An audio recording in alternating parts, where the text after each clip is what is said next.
प्रणाम दोस्तों, जय हिंद, जय भारत, वंदे मातरम। मैं लोधी परमेश्वर राजपूत आप सभी का स्वागत करता हूं एक बार फिर इस चैनल पे जिसका नाम है ज्ञान फिजिक्स। बोर्ड के पेपर पास आते जा रहे हैं और बच्चे अपनी तैयारियों में लग चुके हैं और साथ ही साथ मैं एक बार फिर हाजिर हूं, आप सभी के सामने प्रस्तुत हूं ये श्रृंखला फिर से लेकर, जिसमें दोबारा हम एनसीईआरटी टर्म 2 के लिए जितने ज़्यादा क्वेश्चंस हो सकेंगे उतने ज़्यादा कर पाएंगे। हालांकि आज जो मैं बात करने वाला हूँ वो 10th साइंस की करने वाला हूँ। बेसिकली फिजिक्स जो है हमारी 10th में, उसमें दो चैप्टर्स मेनली टर्म 2 में आ रहे हैं, एक है मैग्नेटिज्म और एक है इलेक्ट्रिसिटी।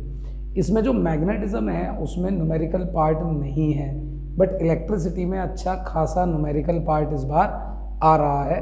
तो उसी से रिलेटेड क्वेश्चंस जो हैं हम इस बार करने वाले हैं। तो ये पार्ट 1 है पहले, इसमें लगभग हम 15 से 20 क्वेश्चंस करने वाले हैं और बचे हुए जो 15-20 क्वेश्चन हैं न्यूमेरिकल्स हैं वो अगले पार्ट 2 में हम करेंगे। तो बिना बहुत ज़्यादा समय गवाए, क्योंकि समय ज़्यादा लगेगा, तो फटाफट हम इस वीडियो को शुरू करते हैं और आप सभी लोग ध्यान से सुनिए कि किस पेज पे कौन सा न्यूमेरिकल, कौन सा एग्जाम्पल, जो भी हैं सारे यहाँ पे हम सॉल्व करेंगे।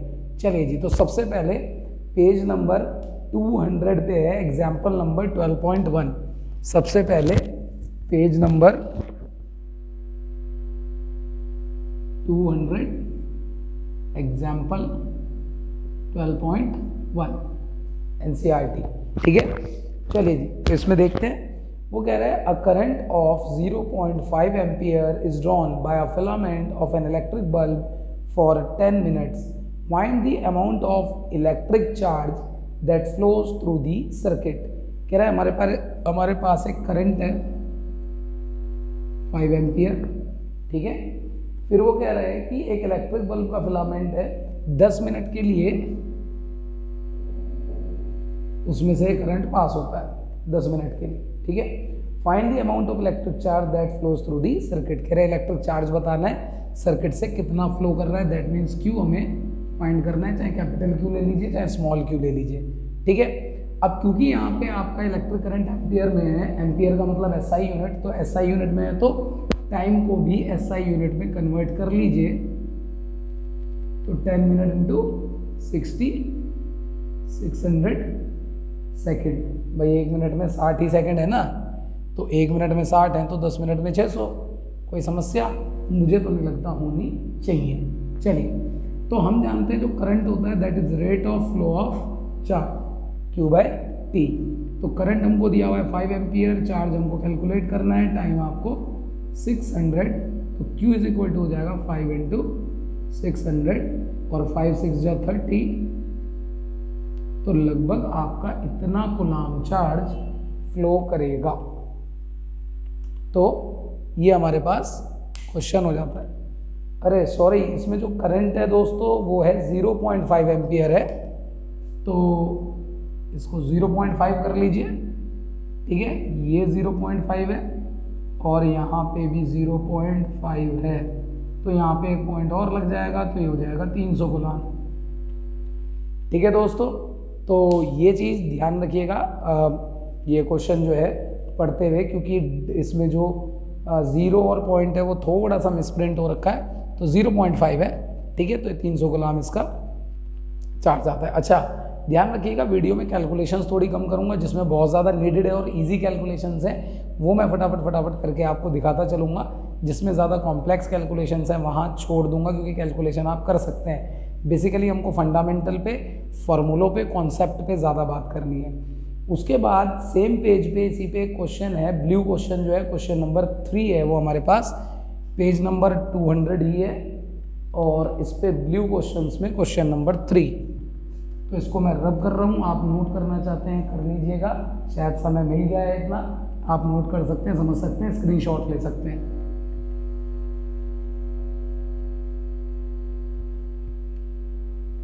तो अगला जो हमारे पास है ब्लू क्वेश्चंस हैं, जो इन टेक्स्ट क्वेश्चंस जिन्हें हम कहते हैं, और उसमें क्वेश्चन नंबर 3 ये कह रहा है हमसे calculate the number of electrons constituting 1 coulomb of charge. 1 coulomb charge constitute करने के लिए, बनाने के लिए हमको कितने इलेक्ट्रॉन्स लगने वाले हैं। तो ये बड़ा सिंपल है वैसे तो, हालांकि क्वांटाइजेशन ऑफ चार्ज से बड़ी इजीली इस चीज़ को हम कर पाते हैं, लेकिन वो क्योंकि अभी 10th में हमारे पास अवेलेबल नहीं है, 12th में होता है, तो आप उसको यहाँ पे बड़े इजीली कर सकते हैं कि भाई जो हमारे पास 1.6 इंटू 10⁻⁻19 कूलाम चार्ज है वो एक इलेक्ट्रॉन का चार्ज है।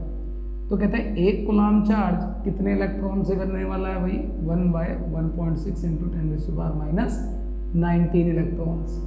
तो इसको जब आप सॉल्व करते हैं तो यूनिटरी मेथड है सिंपल, और ये आ जाता है लगभग 6.25 इंटू 10⁻18 इलेक्ट्रॉन्स।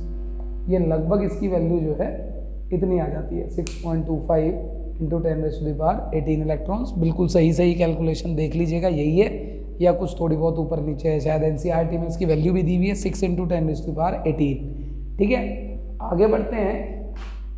नेक्स्ट जो है हमारे पास 202 पे है, एग्जाम्पल नंबर 12.2। तो इसको नोट कर लीजिए या स्क्रीनशॉट ले लीजिए।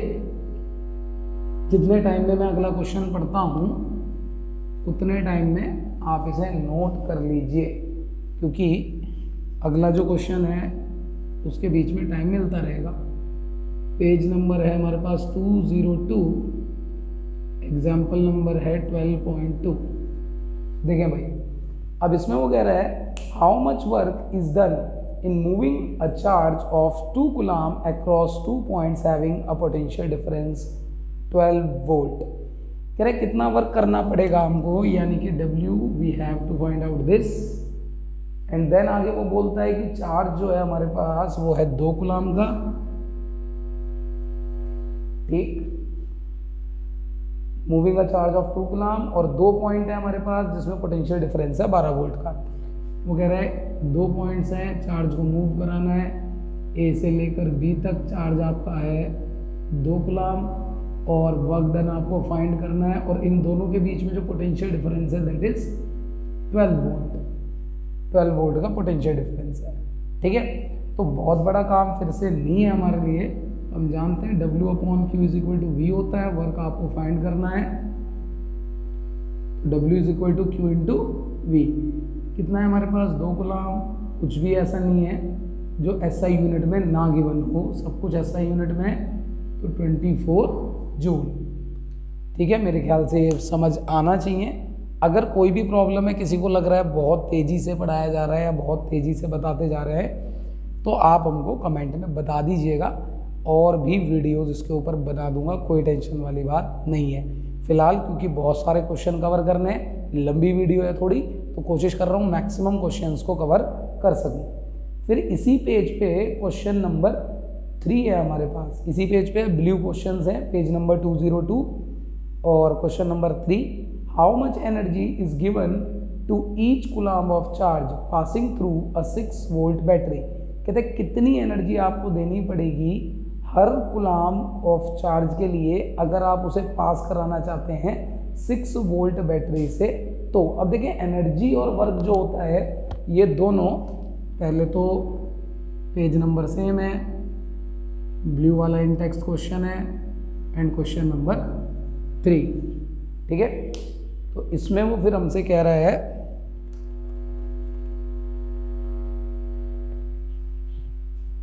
हाउ मच एनर्जी, एनर्जी आपको कैलकुलेट करनी है भाई, कितनी एनर्जी हमारे को लगने वाली है, इस गिवन देनी पड़ेगी ईच कूलम ऑफ चार्ज, एक कूलम चार्ज के लिए passing through a 6 volt battery, जो कि 6 वोल्ट की बैटरी से पास होता है।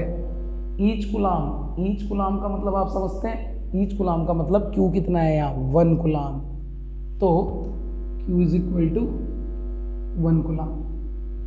ठीक है, एनर्जी की अगर बात करें तो energy given and work done, ये जो होता है ये दोनों सेम ही होते हैं, क्योंकि जो एनर्जी हमारे पास अवेलेबल होती है उसी से हम वर्क करते हैं, और वर्क करने के कारण ही एनर्जी स्टोर्ड होती है या किसी भी चीज़ को एनर्जी मिलती है। तो ये दोनों इंटर कन्वर्टिबल चीज़ें होती हैं। तो यहाँ भी आप सेम फॉर्मूला अप्लाई कर सकते हैं, work done per unit charge = V। अब क्योंकि Q हमारा 1 ही है तो टेंशन खत्म हो जाती है, यहाँ वर्क डन की जगह आप एनर्जी यूज़ कर सकते हैं बहुत इजीली।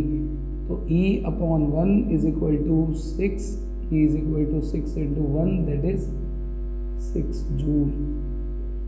ठीक है, तो इस चीज़ को ध्यान से देख लीजिएगा, बहुत ही सिंपल क्वेश्चन है क्योंकि ईच कूलम ऑफ चार्ज बोला है तो केवल 1 ही यूज होगा। ठीक, आगे बढ़ते हैं। नेक्स्ट जो हमारे पास न्यूमेरिकल है दैट इज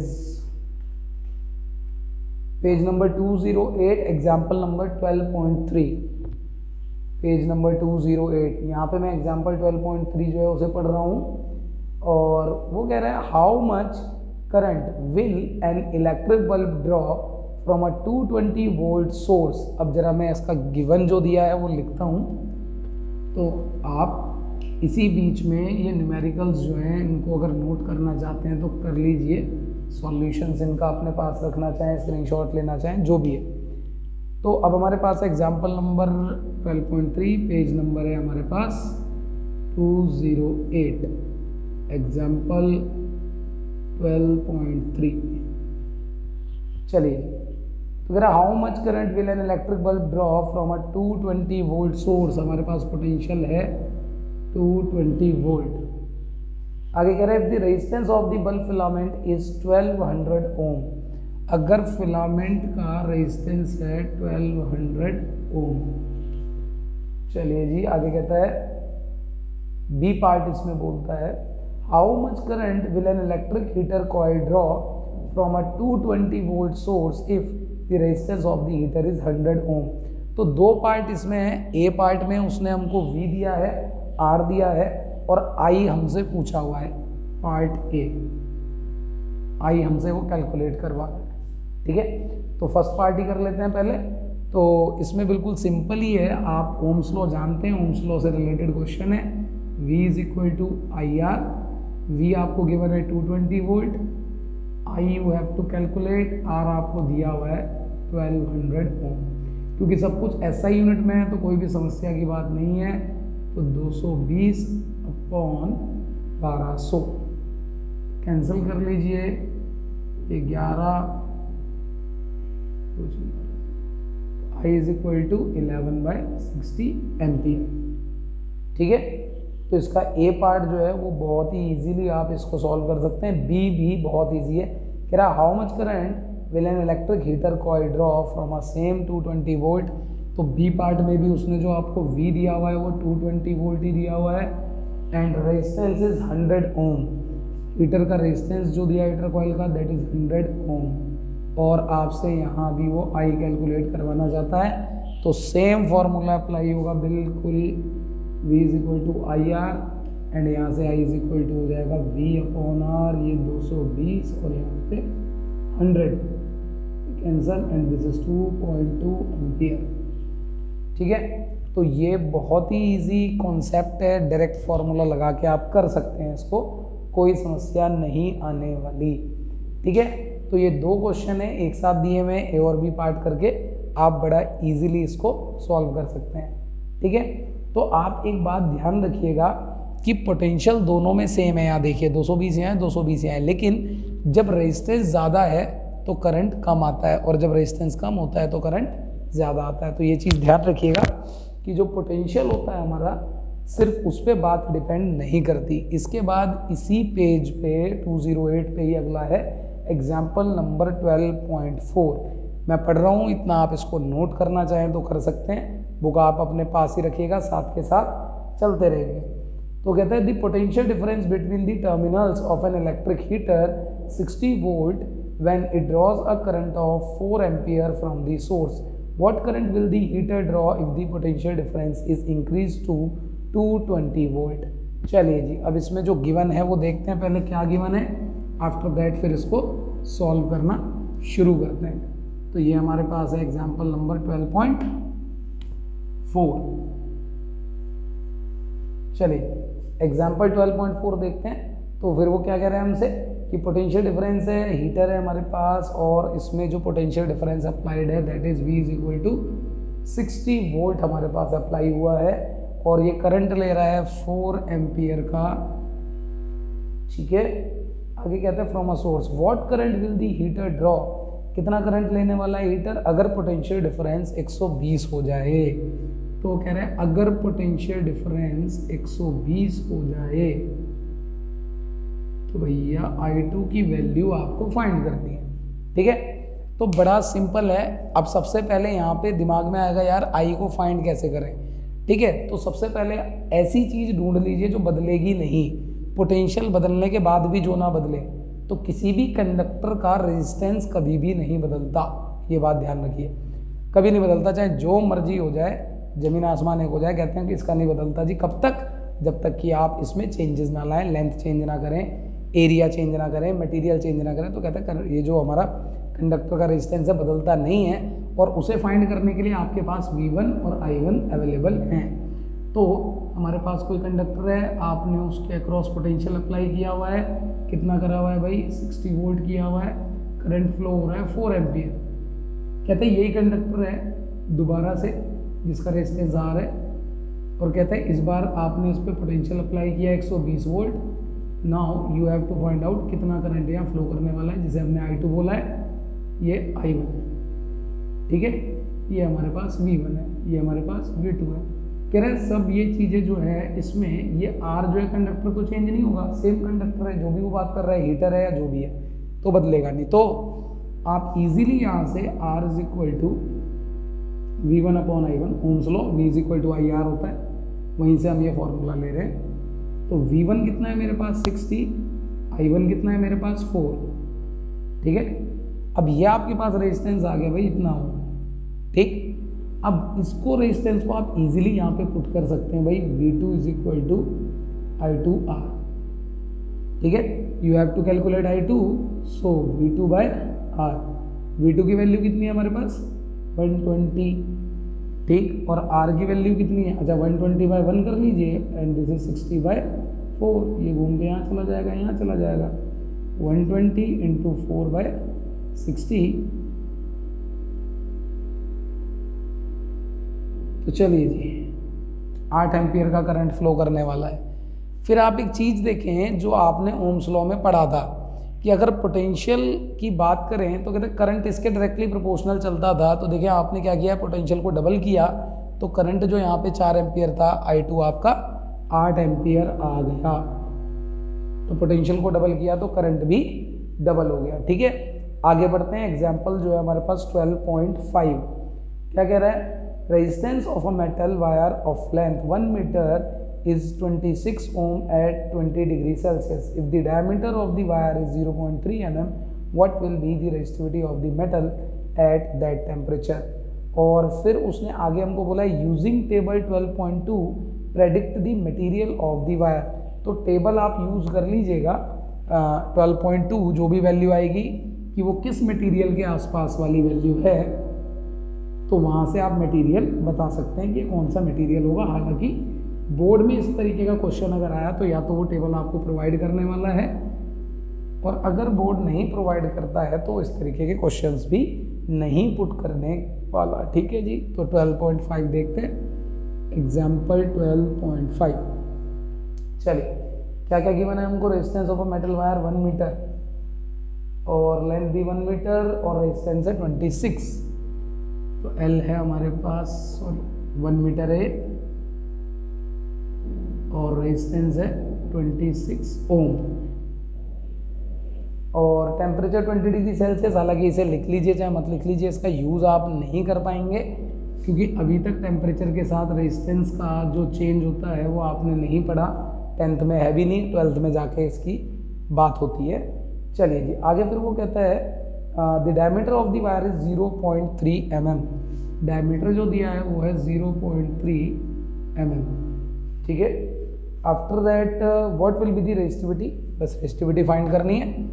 तो चलिए स्टार्ट करते हैं इसको रेजिस्टिविटी फाइंड करने के लिए। देखें फॉर्मूला है R is equal to rho L by A, ये हम जानते हैं। तो यहाँ से रेजिस्टिविटी के लिए जो फॉर्मूला आएगा R इंटू ए अपॉन एल। तो अब यहाँ पे आप चेक करिए क्या क्या आपको गिवन है। रेजिस्टेंस 26 गिवन है, एरिया नहीं गिवन, डायमीटर है तो काम चलेगा, क्रॉस सेक्शन एरिया निकाल सकते हैं, लेंथ गिवन है।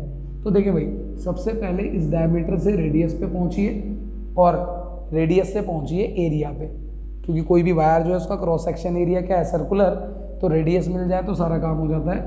तो R इज इक्वल टू हम कर सकते हैं D/2 और D है हमारे पास 0.3/2। तो इसको आप चाहें तो 3/20 mm, ठीक है। अब क्योंकि ये मिलीमीटर में है और बाकी सारी चीज़ें एसआई यूनिट में दी हुई हैं, देखिए ये भी एसआई में है, ये भी एसआई है, मीटर है, ओम है, तो इसको भी एसआई यूनिट में कन्वर्ट करना पड़ेगा। तो मिलीमीटर को मीटर में कन्वर्ट कर लीजिए, बहुत बड़ा काम नहीं है। 3/20 इंटू 10⁻³ मीटर, ठीक है। ये कन्वर्जन्स आपको आनी चाहिए 10th क्लास में कि भाई 1 मीटर में कितने मिलीमीटर होते हैं हमारे पास, 1 मीटर में 1000 मिलीमीटर होते हैं। तो आप चाहें तो मैं इधर लिख देता हूँ 1 metre is equal to 1000 millimetre. So 1 millimetre is equal to क्या हो जाने वाला है, आप इसको एक तरीके से और लिख लीजिए, वो और बेटर अंडरस्टैंडिंग क्रिएट करेगा। आप इसे लिखिए 1000 इंटू 1 mm, यानी 1 metre is equal to 1000 mm, दोनों मल्टीप्लाई होने के बाद। तो 1 mm इज इक्वल टू क्या होगा, 1000 नीचे आ जाएगा, 1/1000 मीटर। अब इसको ऊपर लेके जाएंगे तो 10⁻³ आपके पास आ जाएगा। तो आप डायरेक्ट मल्टीप्लाई करके मीटर में कन्वर्ट कर सकते हैं। अब इजीली आप एरिया निकाल सकते हैं πr², ठीक, यानी पाई इंटू 3/20 इंटू 10⁻³ और इसका स्क्वायर πr², ठीक है। तो अब वो कहते हैं कि भाई अब तो कुछ बचा नहीं क्वेश्चन के अंदर, सिर्फ वैल्यू पुट करनी है 26 इंटू एरिया हमारे पास है πr और इसका square and divided by length कितनी है, मात्र 1 मीटर। तो कोई फर्क ही नहीं डालने वाली, यहाँ से आप रेजिस्टिविटी कैलकुलेट कर सकते हैं and it's unit is ohm metre, ठीक है। तो ये कैलकुलेशन आप कर लीजिएगा, लंबी कैलकुलेशन है तो इसलिए मैं इसको अभी नहीं कर रहा हूँ, क्योंकि और भी आगे कवर करने हैं हमको न्यूमेरिकल्स। अगला एग्जाम्पल 12.6, आगे एग्जाम्पल 12.6 पढ़ रहा हूँ, इतना आप इसको नोट करना चाहें, स्क्रीनशॉट लेना चाहें, जो भी है ले लीजिए। एग्जाम्पल 12.6 में वो कह रहा है a 4 ohm resistor wire is doubled on it, calculate the new resistance of the wire. वो कह रहा है कि एक रेजिस्टेंस वायर है 4 ohm का है और वो कहता है डबल कर दिया गया है, ठीक है। तो वो कहता है अगर उसको आपने डबल किया है, doubled on it, calculate the new resistance. चलिए करना शुरू करते हैं इसको।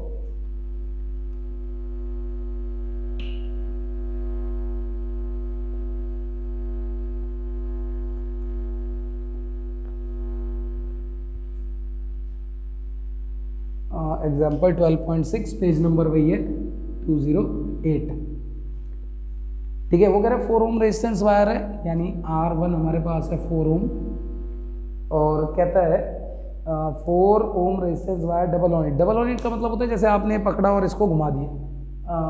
मेरे पास अगर कोई चीज़ हो, जैसे देखिए ये वायर है, मेरा जो माइक वायर है, सपोज ये इसकी लेंथ है और मैं इसको कहता हूँ ऐसे डबल कर दिया गया, डबल ऑन इट, ये होता है डबल ऑन इट का मतलब।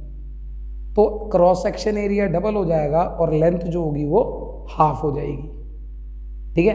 अब वो हमसे कह रहा है calculate the new resistance of the wire, और नए रेजिस्टेंस को फाइंड करना है। That means I have to calculate R2। So for this let length जो पहले थी L1 is equal to L and A1 is equal to A। तो जब मैं इसको डबल करने वाला हूँ, जो कि मैंने आपको बताया कैसे डबल होता है, इसको पकड़िए ऐसे कर दीजिए तो वो डबल हो जाता है वायर। तो लेंथ हो जाएगी half, that is L2 is equal to L/2 and area हो जाएगा double, so A2 is equal to 2A। तो वैल्यू पुट करते हैं हम, R1 is equal to rho L1/A1 and R2 is equal to rho L2/A2। अब आप एक बात सोचिए कि जब वायर को आप ऐसे डबल करने वाले हैं तो क्या उसका मटेरियल चेंज होगा? नहीं। क्या टेम्परेचर चेंज होगा? नहीं।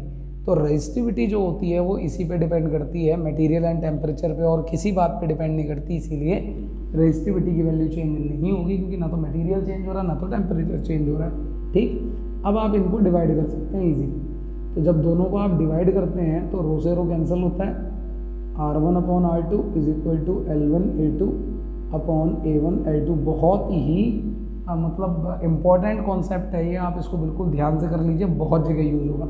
L1 की वैल्यू हमारे पास L है, A2 की वैल्यू हमारे पास 2A है, A1 की वैल्यू हमारे पास A है। ये लेट किया हुआ है हमने क्योंकि उसने हमको इसकी कोई वैल्यू नहीं दी, तो हमने कहा ठीक है, ए है तो डबल हो जाएगा, एल है तो हाफ हो जाएगा, ठीक है। तो L2 की वैल्यू क्या है हमारे पास, L/2, ठीक।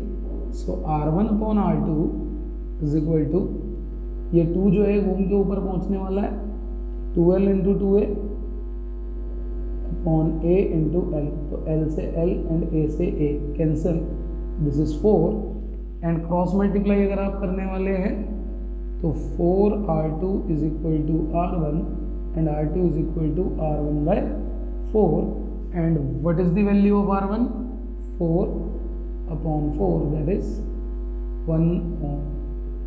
ये आपके पास 1 ओम आने वाला है R2, ठीक है। तो ये कॉन्सेप्ट आप बड़े ध्यान से समझ लीजिए, इस पे कई सारे क्वेश्चंस हैं जो सॉल्व होंगे। तो एनसीईआरटी में लगभग एग्जाम्पल्स मिला के और एक्सरसाइज के न्यूमेरिकल्स मिला के अगर देखा जाए तो लगभग 30 से 40 न्यूमेरिकल्स हैं। तो अगर आप एनसीईआरटी के न्यूमेरिकल्स भी प्रॉपरली कर लें इलेक्ट्रिसिटी के, तो बहुत अच्छी तैयारी आप कर सकते हैं, ठीक है। अगला है हमारे पास पेज नंबर 209 और यहाँ पे ब्लू वाला क्वेश्चन है, क्वेश्चन नंबर 3। तो कह रहे let the resistance of an electrical component remains constant, कह रहे रेजिस्टेंस चेंज नहीं कर रहे हैं हम, while the potential difference across the two ends of the component decreases to half of its former value, what change will occur in the current through it। वैसे तो देखिए इस क्वेश्चन को मैथमेटिकली करने की आवश्यकता ही नहीं है, क्योंकि उसने कहा रेजिस्टेंस चेंज हो ही नहीं रहा। तो इसको अगर आप सॉल्व करते हैं, कई बच्चे हो सकता है इसमें कंफ्यूज हो जाए, पता नहीं क्या पूछा हुआ है। तो इतना सिंपल है जिसकी हद नहीं, बिल्कुल एकदम सिंपल। तो पेज नंबर हमारे पास है 209, page number 209 and this is blue question है हमारे पास जो इन टेक्स्ट क्वेश्चन हैं, क्वेश्चन नंबर 3। पता नहीं क्यों सारे 3 वाले ही न्यूमेरिकल इन्होंने डाले हुए हैं, चलिए कोई बात नहीं। तो कह रहे इलेक्ट्रिकल रेजिस्टेंस जो है वो remain same, that means R1 is equal to R2 है, ठीक है। आगे वो हमसे कह रहा है कि दोनों कंडीशन में, बाद में कह रहा है कि भाई जो दो एंड के बीच में पोटेंशियल डिफरेंस है उसको हाफ कर दिया गया है, ठीक है, और हमको करंट की वैल्यू बतानी है। तो आप खुद ही सोचें, जो R है अगर ओम्स लॉ अप्लाई किया जाए तो हम जानते हैं V is equal to IR होता है, तो R इज इक्वल टू हो जाएगा V/I। तो R1 की जगह क्या वैल्यू रखी जा सकती है भाई, चेक करिए, V1/I1 एंड R2 की जगह V2/I2, ठीक है। तो अगर मेरे पास वो कह रहा है V1 अगर V है, मान लीजिए let V1 is equal to V, so V2 is equal to V/2। उसने कहा जी V हाफ हो जाएगा हमारा, तो कहते हैं V1 अगर V है तो भैया V2 है V/2। उस टाइम पे वो कहता है करंट जो पहले वाला था I1 है, ठीक है। तो पहले वाला करंट अगर I1 को I कह लेते हैं तो I2 हमको कैलकुलेट करने को बोला है उसने, कितना हो जाएगा।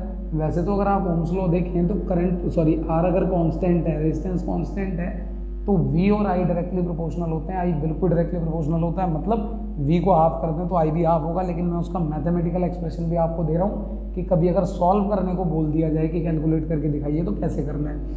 तो I2 हमको कैलकुलेट करना है, ये V/2 हो गया, ये 1 हो गया, घूम के यहाँ जाएगा और ये यहाँ, तो V/I1 is equal to V/2I2। अब I1 की वैल्यू क्या है जी, I, इसे एज इट इज रखें, V से V cancel, so I is equal to 2I2, so I2 is equal to I/2, यानी जो इनिशियल करंट मेरे पास था I1 उसका हाफ, ठीक है। तो ये हाफ हो जाएगा। अगर मैथमेटिकल एक्सप्रेशन सॉल्व करने के लिए कहता है तो आपको ये काम करना है, अदरवाइज ये काम आपको नहीं करना। तो दोस्तों आज के लिए हम इतना ही करते हैं। नेक्स्ट पार्ट में एनसीईआरटी साइंस जो है 10th के और भी जितने भी न्यूमेरिकल्स हैं वो सारे के सारे इलेक्ट्रिसिटी के न्यूमेरिकल मैं आपको करवाने वाला हूँ, वीडियोस में लाने वाला हूँ। और अगर इसमें कुछ और बेटर हो सकता है वीडियो में तो मेरे को ज़रूर आप बताइए। बोर्ड के लिए तैयारी शुरू कर दीजिए, आने वाले महीने में 26 अप्रैल से बोर्ड की डेट शीट आ चुकी है ना। बाकी एग्ज़ाम कौन कौन सा कब कब है वो भी आपको पता लग ही जाएगा। तो जितना जल्दी हो सके तैयारी शुरू करिए। 2 ही चैप्टर फिजिक्स में हैं, बहुत बढ़िया तैयारी करिए इनकी, क्योंकि ये मार्क्स गेनिंग है पूरा, बहुत बढ़िया। 12 नंबर की फिजिक्स इस बार आ रही है, ठीक है। तो जितना ज़्यादा हो सके, क्योंकि इलेक्ट्रिसिटी से ही न्यूमेरिकल आएंगे, तो न्यूमेरिकल पार्ट को अगर आप स्ट्रॉन्ग कर लेते हैं तो मेरा खुद का ऐसा मानना है कि आप अच्छा स्कोर कर पाएंगे फिज़िक्स में 10th में, ठीक है। तो आगे जो भी मैं इम्प्रूवमेंट कर सकता हूँ बताएं। अगर वीडियो अच्छा लग रहा है तो लाइक भी कर लीजिए, सब्सक्राइब भी कर लीजिए, और अच्छा नहीं भी लग रहा है तो शेयर तो करते ही रहिए। मैंने आपको बताया ही है कि ये वहाँ तक तो ज़रूर पहुँचे जो बच्चे पढ़ नहीं पा रहे हैं, ट्यूशन नहीं पढ़ पा रहे हैं, या किसी भी आर्थिक परिस्थिति के वो शिकार हैं, तो वहाँ तक ज़रूर पहुँचे। शेयर तो करते ही रहिए। और फिर दोबारा से एक बार फिर हम आ चुके हैं आपके साथ, तो इसीलिए बोर्ड में आपके साथ है हम। जय हिंद, जय भारत, वंदे मातरम।